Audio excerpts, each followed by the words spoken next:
तिथले मुस्लिम दलित बांधव असतील, तिथले परप्रांती असतील, कोळी बांधव, आदिवासी बांधव, सगळ्या जातीच्या लोकांनी सुद्धा मुंबईत आपली गेल्या वेळेस प्रचंड सेवा केली. त्यांच्यासाठी कौतुकाने टाळ्या वाजवा. तर या दोन गोष्टी आपल्यासाठी खूप महत्वाच्या होत्या. घरं दिले त्यांनी, स्वयंपाक दिला, त्यांच्या लेकरा इतकं आपल्याला जपले, हे महत्वाचं होतं.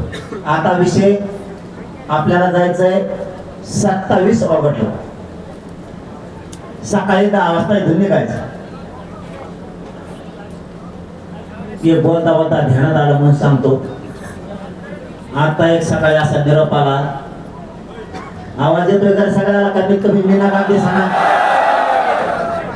सकाळी एक निरोप आला की देवेंद्र फडणवीस साहेबाचे लोक आहेत का स्वतः देवेंद्र फडणवीस आहेत मला माहित नाही, 2 दिवसात माहिती घेतो. जे अशी चर्चा झाली जणू. सकाळी आला निरोप, मनी जरांगेला आम्ही पुरं संपलं. जरांगे पाटलाला म्हणलं बरं का, जरांगे पाटलाला पुरं संपलं.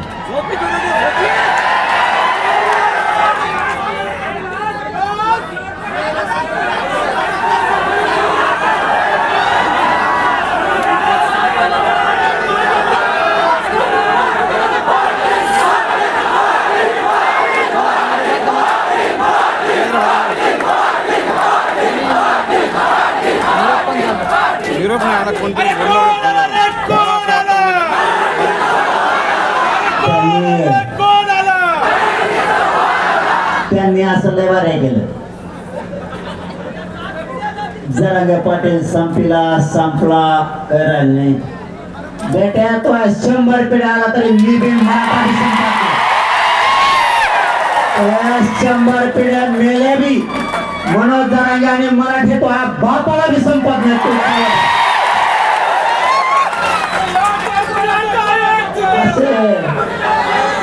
असे पदगीर लय बघितले आणि मला भे वाटायचं, पण मला काय वाटत नाही आता चिंबूर वाटत मला बी. ते चिंबूर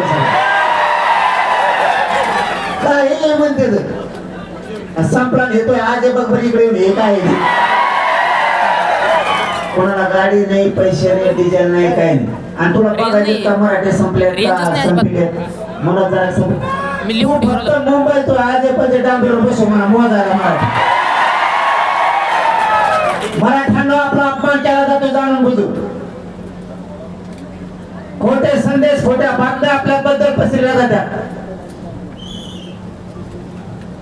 मराठ्यांची लाट आणि मराठ्यांचा दरदारा काय असतो ना, हे म्हणतातच ना मराठी संपले तर तुम्ही सुद्धा जातवान असाल, शहर नको अवलाद आपले सुद्धा. 29 ऑगस्टला मुंबईला असे चला की अंतरवाळी तुम्ही 10 ते 12 लाख आयात जागेवर निघाला पाहिजे. एका बी मराठ्यांनी आता घरी करायचं. आपल्याला छेडलं जात आहे, लेकरं संपवले जाते. मुंबईला आता इतक्या ताकदीने जायचं ना, पाऊस बघायचा ना, ऊन बघायचा ना, वारा बघायचा.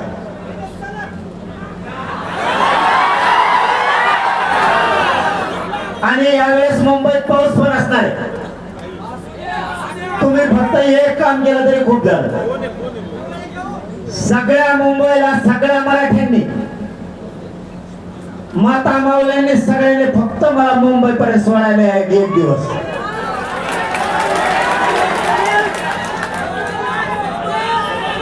आणि तुम्ही सगळे माघारी या, मी बघतो एकच काय आरक्षण देत नाही.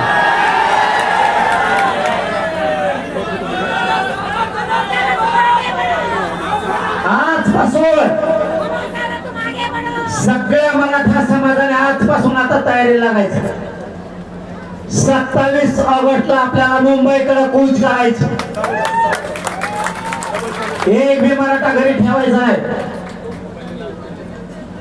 पहिला मुद्दा लक्षात ठेवा, मुंबईला एकाही मराठ्यांनी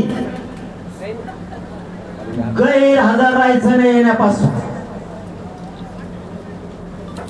काम कारण सांगायचं नाही, कारण आणि काम सांगायचं नाही. एवढ्याच वेळेस विश्वास ठेवा. मी तुमचा विश्वास व्हायला जाऊ दिला नाही.